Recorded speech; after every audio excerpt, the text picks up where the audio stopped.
This is my dog, Kaylee, and she does not have a special education plan, but both of my children do. I have two boys, one with a 504 and one with an IEP. Hi, my name is Robin, and I'm the Family Support Specialist at PPAL. I thought since my family is living the difference between a 504 and an IEP, it might be a good topic to discuss with you today. So, one thing to know about the difference between IEPs and 504s is that they come from two different laws. An IEP comes from the Individuals with Disabilities Education Act, or IDEA. This is a federal special education law for children with disabilities. 504s are much older. They come from Section 504 of the Rehabilitation Act of 1973. This is a federal civil rights law to stop discrimination against people with disabilities.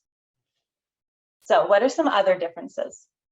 Well, basically, IEPs are a blueprint or plan for a child's special education experiences at school. This can include modified instruction, but it can also include aids, instruction in a special environment, pullouts, extra services, and so on. 504s, on the other hand, are a plan for how the school will provide support and remove barriers for a student with a disability. Sometimes this includes extra services like a lunch bunch, but mostly it includes accommodations that can happen within the general education classroom. This might include extra time to take a test, being provided with notes before a lecture, being given detailed written instructions for assignments, or instructions that break down the assignment into manageable pieces.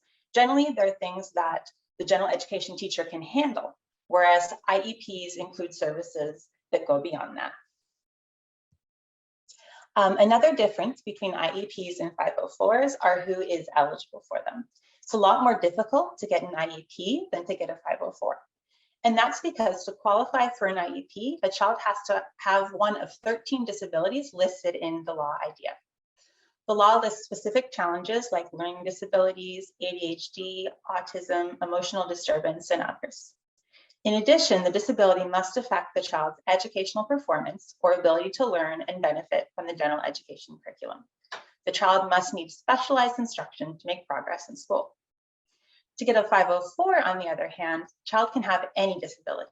Section 504 covers a wide range of different struggles in school. But like an IEP, in a 504, the disability must interfere with the child's ability to learn in a general education classroom. However, because 504 has a much broader definition of disability than IDEA, it simply must limit one or more basic life functions. This means that a child who doesn't qualify for an IEP might still be able to get a 504 plan. I want to talk about two more things with regards to IEPs and 504s. Let's talk about first what's in an IEP versus a 504. An IEP is generally a much longer document. We've had IEPs between 10 to 20 pages, whereas my son's 504 is usually 1 to 2 pages. IEPs include a lot more. They include how the child is doing at school now. They include usually somewhere between 1 and 6 annual education goals for a child. And then those goals are broken down into benchmarks and objectives, things the child will do to demonstrate that they are working towards their educational goal. IEPs also include the timing of services, any accommodations. These are changes to the child's learning environment, and any modifications, changes to what the child is expected to learn or know.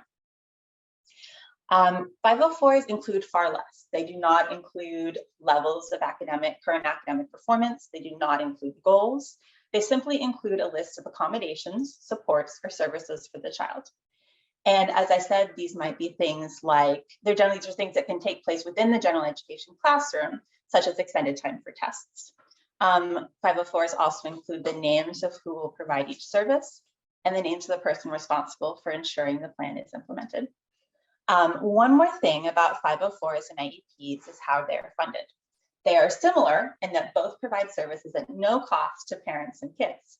However, when a school gives a child an IEP, the school will receive extra federal funding in order to provide those services. Whereas children with 504s, there's no extra funding given to the school. So there's not extra funding to provide services like pullouts or a special educational environment. This is why most of 504 accommodations take place as normal within the general education classroom. I hope that was helpful in distinguishing between 504s and IEPs. Thank you very much for listening, and I hope to see you at some of PAL's parent support groups and workshops soon. Thank you.